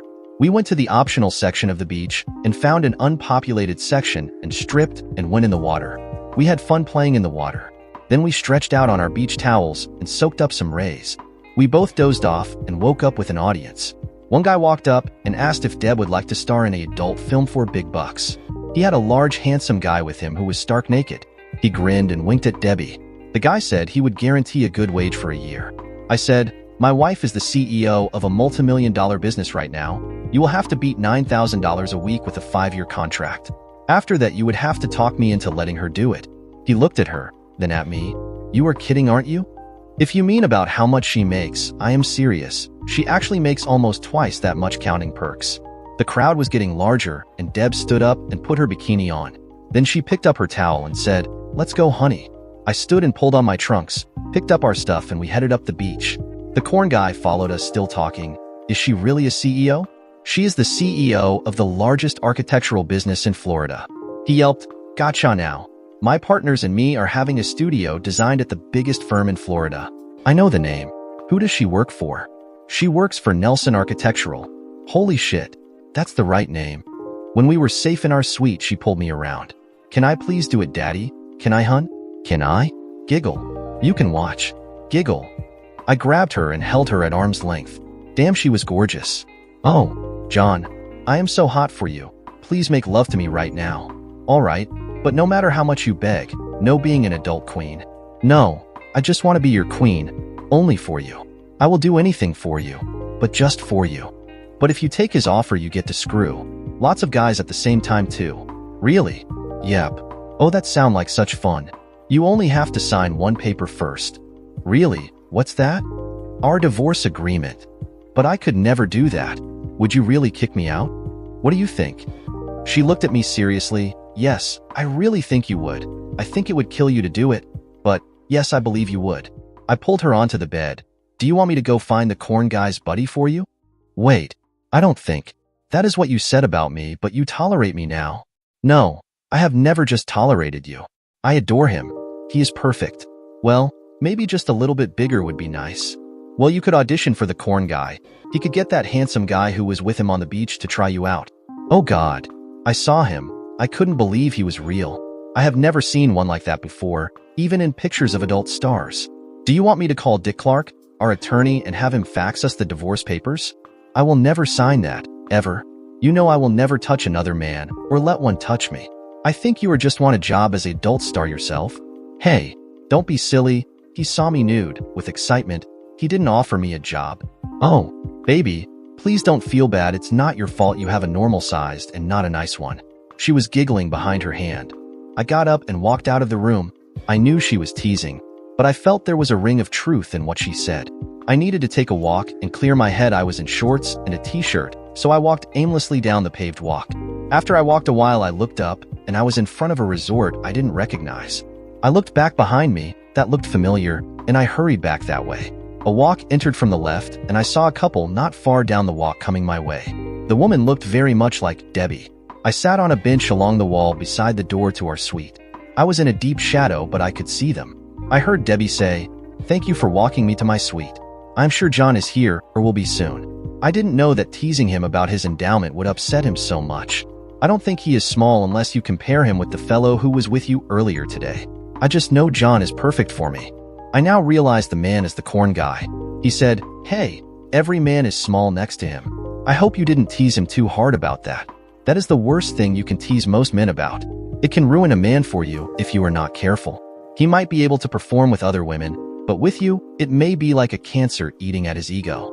It can be damned near impossible to cure. They had stopped on the other side of the wall from me. Another thing I have seen is that if the woman compares him to a large man, he may end up feeling inferior to large men and believe that a big man is the only man who can really satisfy you. That can be really devastating to a man. Listen, I appreciate your help, but I have to find John. Good night. Her heels clicked down the walk, and she came around the corner and saw me. She grinned and ran into my arms. I kissed her passionately and pulled her into our rooms. She looked carefully at me. Honey, are you all right? I started pulling my clothes off as fast as I could. I wasn't wearing much, so I was naked ahead of her. She looked worried and tears started from each eye. She looked into my eyes again. What's wrong? Why can't you get excitement?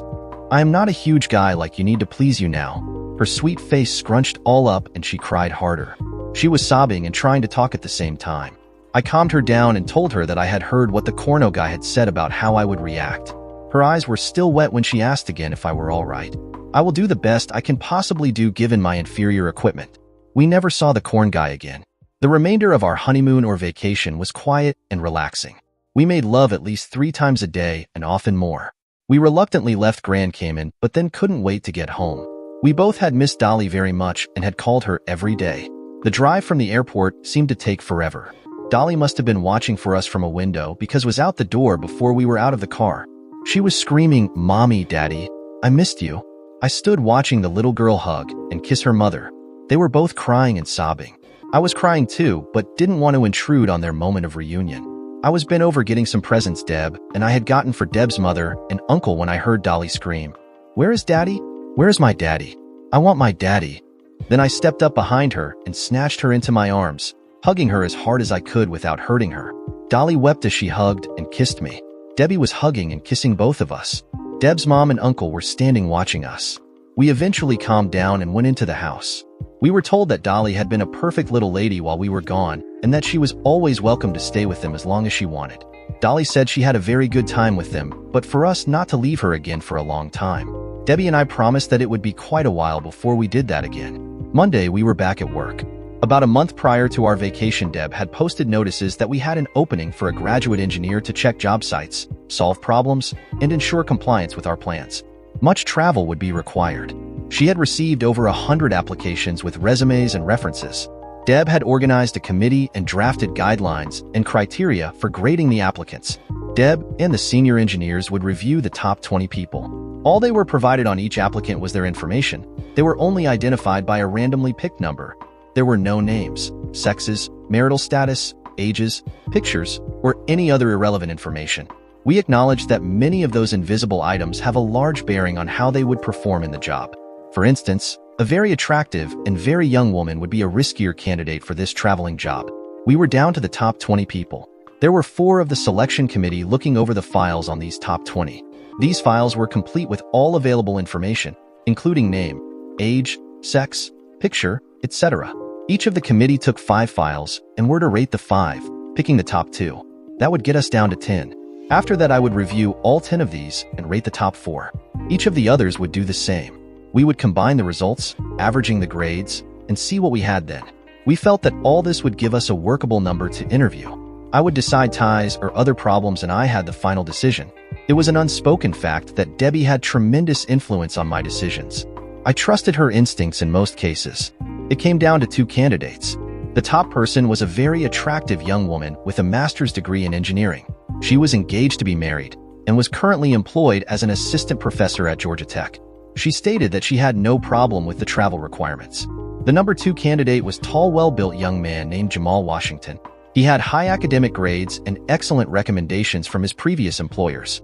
He had worked with very good smaller companies doing virtually the same job. He was handsome, articulate, personable, and very self-confident. He enjoyed the travel and was unattached. His resume was excellently written. It was a very tough call. I told Deb she could make the decision. Debbie cheated. She hired both of them. The girl, Betty Johnson, was hired as the assistant to the head of our engineering department, Marty Martin, who was a wonderful man who was well past retirement age. Deb wanted her as his future replacement. Betty was very happy with that. She hired Jamal Washington for the advertised position. He worked out very well for us. I often saw him, but I saw and worked with Betty on a regular basis. More important was that Marty found Betty to be very pleasant and super capable as a practicing engineer and a whiz with computers and CAD programs. She even showed me several new techniques that I hadn't seen before. She installed subprograms that made some existing programs much easier to use. The kid knew her shit. Both Deb and I liked her a lot and had Betty and her fiancé over for BBQs and pool parties. After we were home from our honeymoon for almost 2 months, Debbie took Dolly and I and sat us at the kitchen table. She sat between us and held our hands. She looked at me. "John, I told you I needed to see the doctor for a routine checkup this afternoon. I really had a problem I needed to discuss with her. I was getting very scared by then. Cancer? Some disease?" I guess my grip hurt her hand. She looked at me. "Are you okay?" "No, you are scaring me to death." Debbie laughed. "No, sweeties, nothing like that. I just want to tell the two of you that we are going to have a new family member in a few months." Dolly squealed. "Oh, goody. We are going to get a puppy." Deb smiled. "No, honey, not that good. You are going to have a little sister or brother." I sat stunned. I must have had a huge smile on my face. Deb giggled. "I hope that grin means you are happier than Dolly is." I jumped up, ran around Deb, and picked up Dolly. I yelled, "Mama's gonna have a baby. Mama's gonna have a baby. Hooray. Mama's gonna have a baby." As I danced around holding Dolly, Dolly joined in helping me be happy, and realizing her mama was pregnant, she screamed as loud as I did. Deb sat there and laughed with us. Dolly and I moved to Debbie. Dolly climbed into her lap and kissed her. Then I kissed her. My eyes were filled with years, and I stepped away and looked out the window, seeing nothing, thinking of what this meant to me. I was going to be a father. This child would be part of me and would carry my blood to pass along for many generations. I guess every father has these feelings, along with the knowledge that the act of childbirth puts the life of the woman he loves at risk. This new life is my responsibility in addition to the 2 females I am already responsible for nurturing and protecting. I turned and moved Dolly, telling her I need very badly to hug and kiss her mother. Deb flowed into my arms and we kissed for a long time. It was not an erotic kiss, but one of total love and adoration. I whispered, "I love you, my wife. Thank you for this precious gift. John, I love you too. Thank you too, my husband. This will be our child, a melding of the 2 us into one being. I have prayed for this, my dearest lover and best friend." Dolly looked at Debbie. "Mommy, I am happy I am going to have a brother or sister, but next time can you have a puppy?"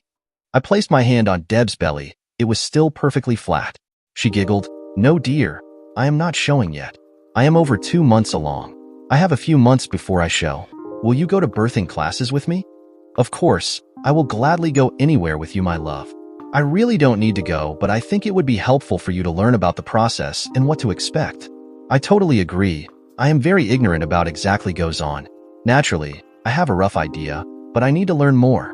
We have, what, another 7 months? Yeah, that's about right. I looked at the little girl standing in front of me with, where was she going to put the baby? I am much bigger than Jeff, Dolly's real father. Could my little wife carry a bigger baby safely? What about twins, triplets? Wow. So damned much to think about. Why didn't I think about this before I got her pregnant and put her in jeopardy? "What's wrong, honey? You look very worried about something?" I pulled her to me and held her tight. I saw that Dolly wasn't paying any attention to us, so I told Debbie about my fears. She said, "Sweetie, the good Lord foresaw that when he designed the female body, except in rare cases a woman's body adjusts to handle a larger infant in several ways, and where that doesn't happen, modern medicine takes care of that. That is why I go through what they call prenatal care.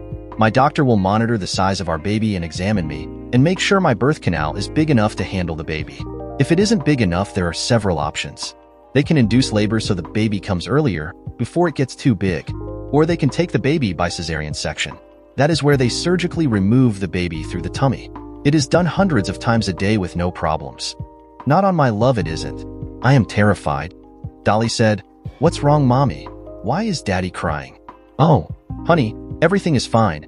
Daddy is being silly because he doesn't know how babies come from Mommy's tummy. He is afraid it will hurt me." "That is silly, Daddy. Mommy told me all about it. It hurts some, but mommies don't mind it because they love their babies."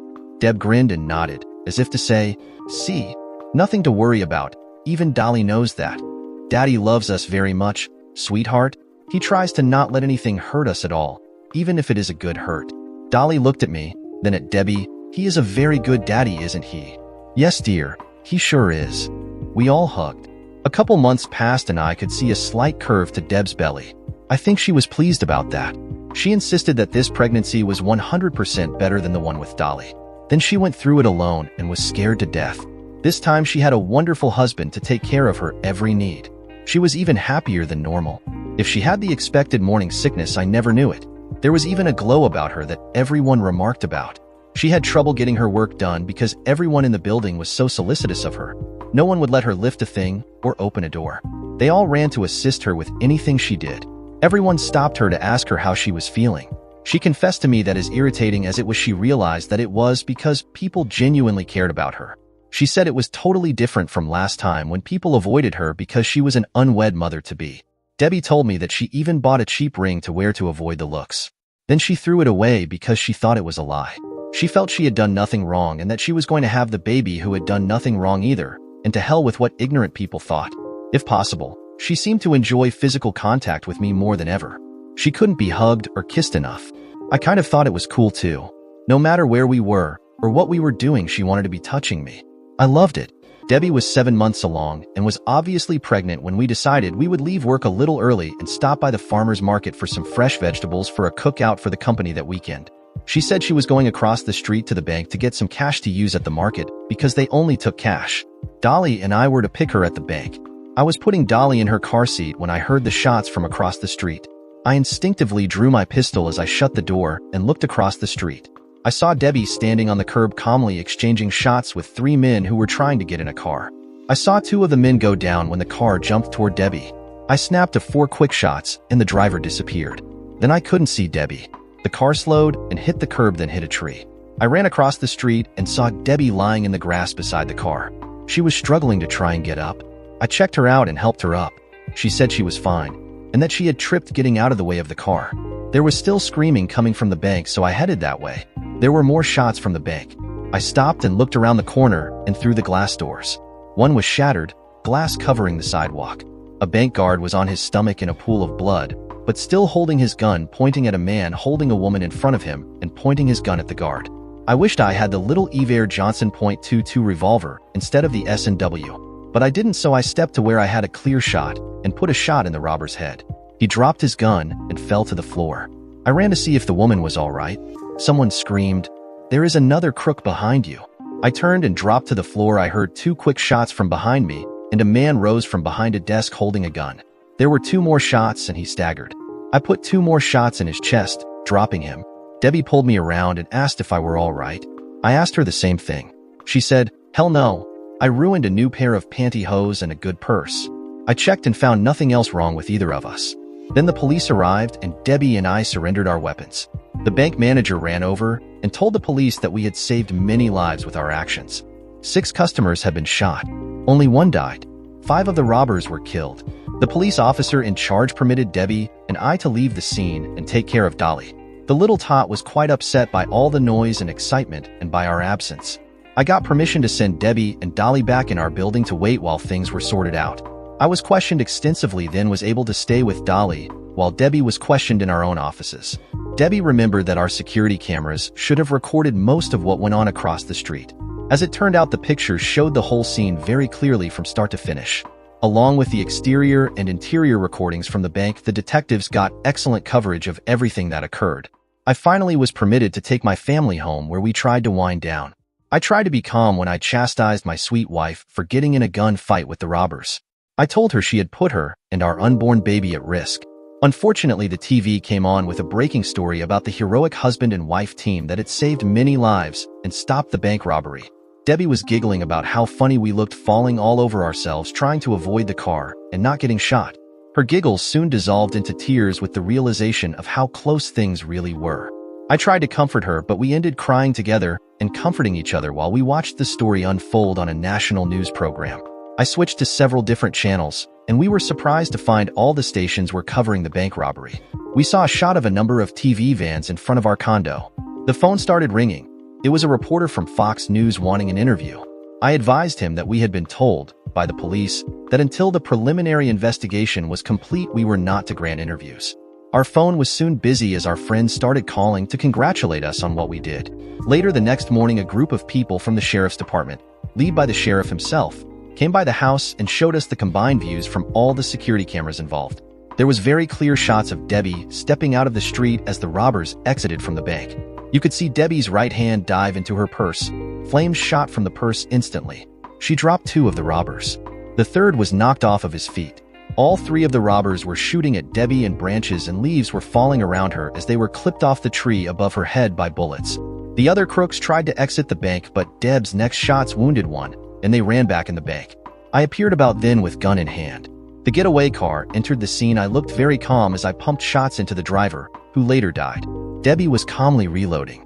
The pistol remained in her hand as firing broke out again from the bank. Interior film from inside bank confirmed my statement about the hostage situation. Another bank robber was found behind a desk badly wounded. He was expected to recover. We were asked if we would appear at a news conference at the sheriff's office that afternoon. They said all the news agencies would be represented there. After that, we could grant interviews if we wanted to.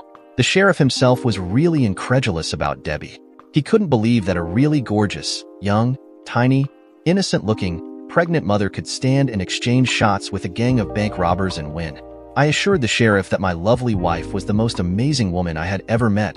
I said, "If you want something done and done right, call on my wife. She will always win."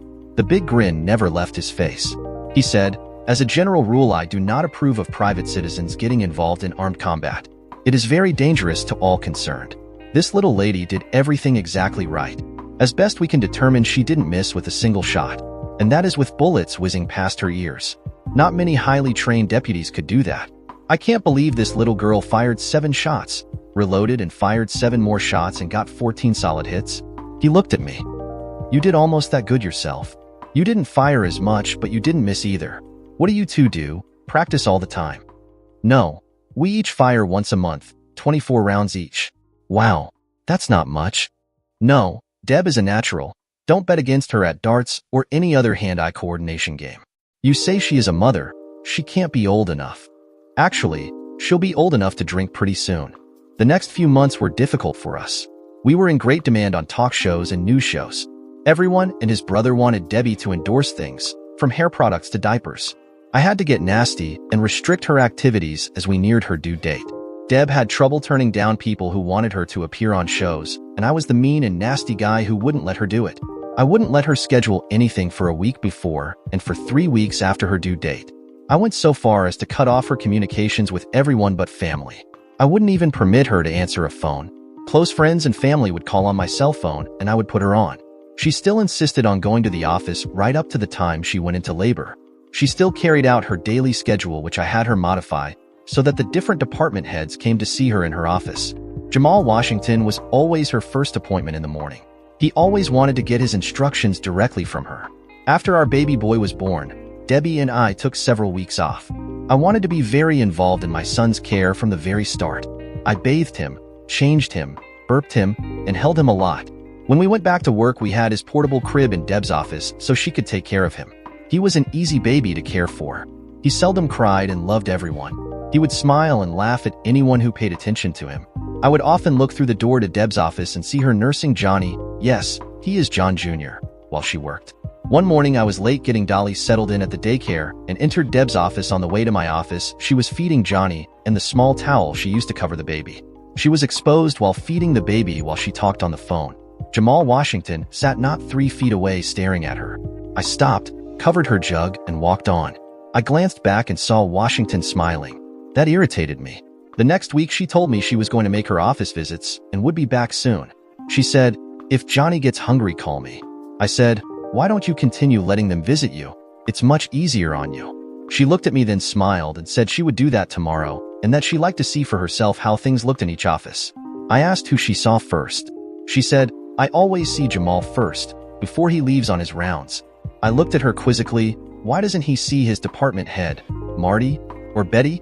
She looked at me. "I don't know. That is how we have always done it since he got here." "I don't like that. He should be getting his orders from his boss, not you. That is how it worked while you were busy with having Johnny." She glanced at me. "What difference does it make? Is he finished with his probation period?" I turned away and looked at some notes on my desk. She said nothing. I looked back at her and raised my eyebrows. I'll take care of it. Good. It's tidier if he is in the proper chain of command. Then people won't wonder why he is special. She stared at me. Including you? Yep. John, are you serious? Well, he is a big handsome stud like the guy who fascinated you so much down in the Caymans. She stared at me. I smiled and winked at her. She grinned and flipped me a finger. Several months later, we had our annual early summer company beach party. I owned several acres of beachfront property about 12 miles north of Daytona Beach. It was fenced and gated with a lime rock road and parking area. We had several canopies we set up for shade. We had a gasoline-powered generator that kept a refrigerator cool and provided lights and music later. The generator was a good distance away on a buried cable to the canopies. This was an adult-only party, so our children got to spend the night at grandmother's house. We had a few people wander in from up and down the beach. Deb circulated and spent time with various groups. To make things easy, all the food was pre-cooked and only had to be warmed up a bit. I had rented 2 porta potties. Toward evening, I realized that every time I saw Deb, Jamal was with her or close by. They were never alone together. She seemed to be avoiding me. I was getting more and more irritated. Betty Johnson helped me a lot with the food. Her boyfriend was out of town, and she hadn't wanted to come, but the people in her department talked her into it. Betty was not unaware that I was getting upset. I told Betty that I thought I would take a walk up the beach. By that time, the crowd was thinning out. I needed to think about Debbie. She seemed infatuated with Jamal. I knew I would have no life worth thinking about if she left me. Would she take the kids with her? Should I just leave and let her move him in? I couldn't do that. What would it do to Dolly? What was wrong with me that I couldn't keep a wife? I came upon a driftwood log. I sat in the sand and leaned back against it. I stared at the little waves sliding up onto the sand. They moved inexorably toward my feet. Finally, I realized my feet were getting wet. I had been thinking and crying. I heard people approaching me and saw 2 people searching the beach with a flashlight. The light hit me. They walked up to me and shined a light in my face. I couldn't see who it was, but I knew the voice that said, "Are you going to just sit there until the water covers you?" It was Debbie. I didn't look at her. That would seem to be one solution. That is not acceptable. I will not let that happen. I need my husband. We need to talk. Come back with me, and we will wrap everything up and go home. Betty and Jamal will help us. I looked around and saw Betty standing about 20 feet away watching us. Debbie said, "Betty told me she saw you walk up this way, and that you were upset about Jamal and I. I thought you knew me better than that. I love only you, my sweet husband. I am very sorry if you thought there was something between Jamal and I. That can never happen.